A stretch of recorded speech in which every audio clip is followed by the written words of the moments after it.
La historia de David Reimer está marcada por errores médicos, desinformación y una serie de decisiones desafortunadas que sellaron su trágico destino. Este relato, tristemente registrado en los libros de psiquiatría, es un caso fascinante que hizo reflexionar sobre las complejidades y consecuencias de las decisiones médicas en la identidad de género.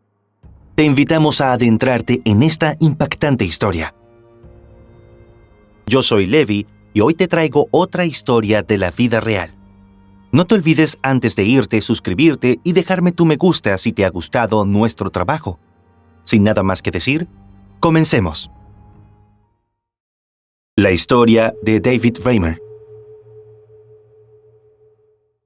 David Reimer nació como Bruce Reimer el 22 de agosto de 1965 en Winnipeg, Manitoba, Canadá, compartiendo su llegada al mundo con su hermano gemelo Brian. Ambos fueron el resultado del matrimonio entre Janet y Ron Reimer. Brian y Bruce, dos bebés saludables, trajeron una inmensa felicidad a la vida de sus padres. Sin embargo, algunas semanas después, comenzaron a notar que los pequeños experimentaban dificultades al orinar. Después de consultar a varios especialistas, cuando cumplieron 6 meses, recibieron el diagnóstico de fimosis y se determinó que se debía realizar una circuncisión a los pequeños. Por ello, el 27 de abril de 1966, Janet llevó a sus hijos al centro médico para que se les realizara el procedimiento. Bruce fue el primero en someterse a la intervención. Desafortunadamente, el urólogo a cargo utilizó un método de cauterización con corriente eléctrica que resultó en un desastroso error. El pene de Bruce sufrió quemaduras irreparables, lo cual imposibilitó cualquier corrección quirúrgica. Ante esta dolorosa situación, los padres tomaron la decisión de no someter a Brian al mismo procedimiento. Regresaron a casa y con el tiempo, la fimosis de Brian se curó de manera natural. La familia estaba sumida en la angustia. Durante los meses subsiguientes, los Reimer buscaron la opinión de numerosos médicos, pero ninguno pudo ofrecerles esperanzas. En los años 60, la cirugía plástica no figuraba como una opción viable. De hecho, hasta el día de hoy, no se recomienda que los recién nacidos sean sometidos a operaciones de reconstrucción del pene. En una noche crucial, mientras los padres estaban viendo televisión, se encontraron con el Dr. John Money, un sexólogo estadounidense de la Universidad Johns Hopkins en Baltimore.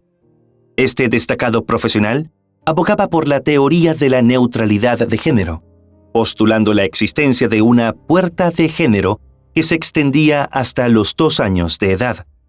Durante este período, argumentaba que la elección de género por parte de los padres no dependía de las características físicas del niño, sino de cómo lo criaran.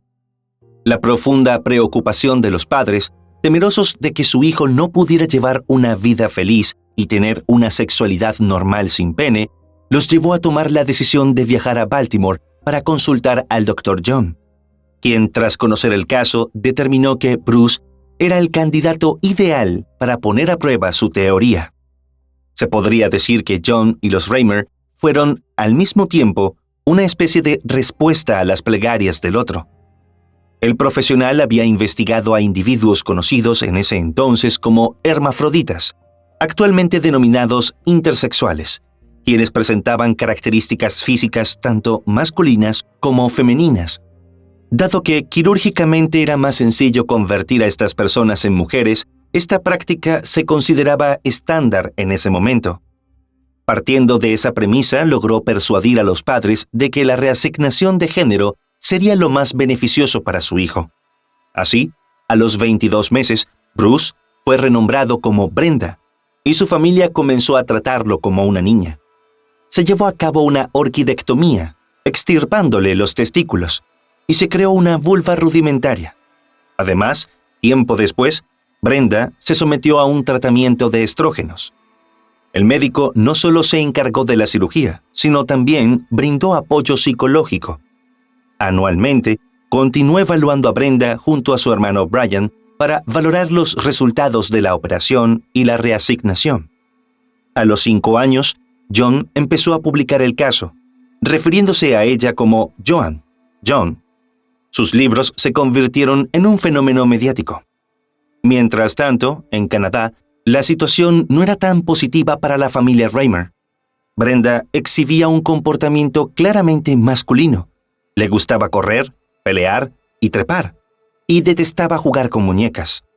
Carecía de amistades y se sentía cada vez más sola, especialmente porque a su gemelo Brian le daba vergüenza jugar con ella frente a sus otros amigos. Además, desarrolló un profundo desagrado por las visitas al Dr. John. Pese a que era obvio que algo no andaba bien, el profesional continuó escribiendo sobre el caso, describiendo un supuesto éxito en el desarrollo de la personalidad femenina de Brenda. Esto apoyaba su planteamiento de que la reasignación y la reconstrucción quirúrgica, incluso en personas que no eran intersexuales, eran viables y tenían buen pronóstico. Sin embargo, existen dudas acerca de si la información publicada por el profesional se basaba en mentiras proporcionadas por los padres de Brenda o si era una expresión de su ambición personal. Lo cierto es que este proceso resultó extremadamente traumático tanto para Brenda, quien desarrolló depresión, como para su hermano Brian, que desarrolló esquizofrenia. La situación alcanzó un punto crítico cuando John intentó persuadir a la familia para realizar una cirugía de implantación de vagina en Brenda, quien estaba ingresando a la adolescencia. Fue en este momento cuando Brenda le comunicó a sus padres que, si las visitas al médico no cesaban, tomaría la trágica decisión de quitarse la vida. Ante esta dolorosa realidad, los padres dejaron de obligarla a asistir a las consultas. Al cesar las visitas periódicas de la familia, John dejó de publicar sobre el caso, sin indicar explícitamente que el experimento había fracasado. Finalmente, a los 13 años, los padres de Brenda le revelaron la verdad. La noticia fue un gran alivio para ella, ya que, a diferencia de lo que John había escrito sobre su identidad, durante el tiempo que vivió como niña, nunca se identificó como tal. Fue intimidada y excluida por sus compañeros, y ni los vestidos con volantes ni las hormonas femeninas lograron que se sintiera como una mujer. Casi de inmediato, optó por volver a identificarse como un niño, y eligió llamarse a sí misma David. Con los fondos que recibió como compensación por su fallida circuncisión, David financió una cirugía para construir un nuevo pene. Además, se sometió a un tratamiento de inyecciones de testosterona y a una mastectomía doble. Continuó su vida como un hombre, y de hecho, tenía un trabajo en un matadero. Fue en esa etapa de su vida, antes de cumplir 20 años, que conoció a Jane Fontaine, una madre soltera de 3 hijas. La pareja contrajo matrimonio en 1990. En 1997, la historia de David obtuvo repercusión internacional cuando la compartió con Milton Diamond, un sexólogo que lo persuadió para difundir su caso y así prevenir que situaciones similares se repitieran. En diciembre de ese año, John Colapinto, a quien identificaremos por su apellido para diferenciarlo del médico, publicó el caso de David en la revista Rolling Stone. En el año 2000, Colapinto escribió un libro titulado ¿Cómo lo hizo la naturaleza? El niño que fue criado como niña, basado en este caso. Este libro desató un torbellino mediático en Canadá y Estados Unidos. Después de la publicación del libro, David habló públicamente por primera vez sobre su caso. Expresó que, aunque las múltiples operaciones a las que se sometió le permitieron disfrutar de una vida sexual normal, no pudo tener hijos biológicos. Sin embargo, destacó que no lamentaba esta situación, ya que tenía 3 hijas maravillosas, una esposa excepcional y un hogar feliz. El escritor compartió los ingresos de la venta del libro con David, lo que contribuyó a mejorar su situación financiera, que solía ser precaria. Sin embargo, la vida de David sufrió un duro golpe que poco tenía que ver con lo económico.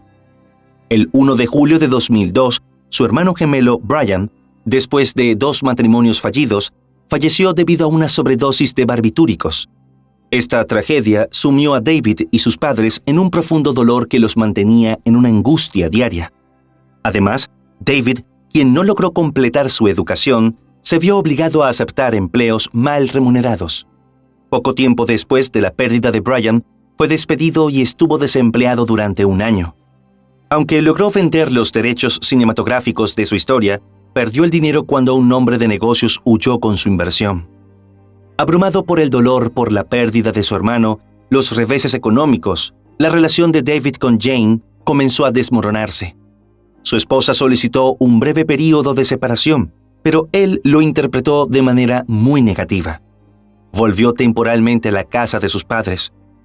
El 4 de mayo de 2004, condujo hasta el estacionamiento de un supermercado y se quitó la vida con un arma de fuego.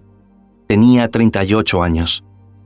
En relación al caso, el Dr. John nunca asumió su responsabilidad en el fracaso. Por el contrario, responsabilizó a los Raymer al señalar que retrasaron la toma de decisiones hasta que su hijo tenía casi 2 años, justo antes de que se cerrara la puerta del género. No obstante, muchos sostienen que el médico podría haber reconocido su error cuando el caso claramente no estaba teniendo éxito, pero él ocultó por años que dejó de tratar a Brenda y que ella se reintegró como David. Este caso llama a reflexión sobre diversos aspectos. En primer lugar, es una advertencia sobre los peligros que pueden surgir cuando un científico se aferra a una hipótesis atractiva y desatiende los hechos reales. También muestra a la familia como un ecosistema, donde las decisiones que se adoptan influyen en las vidas de todos los miembros. A pesar de su trágico final, David Raymer dejó un gran aporte a la comunidad científica. Su libro influyó directamente en las prácticas médicas, disminuyendo las reasignaciones quirúrgicas tras la revelación de su caso. La Sociedad de Intersexuales de Norteamérica utiliza su historia como ejemplo para oponerse a las reasignaciones involuntarias en menores, sin su consentimiento. Aunque David tomó la decisión personal de poner fin a su vida, se considera que en su decisión tuvieron un gran peso las erradas decisiones médicas que le causaron tanto sufrimiento. Su legado ha sido contribuir a evitar situaciones similares para otros niños. Y bien, querida audiencia, este fue el caso del día de hoy. No olviden suscribirse para seguir apoyando al canal. Nos vemos la próxima.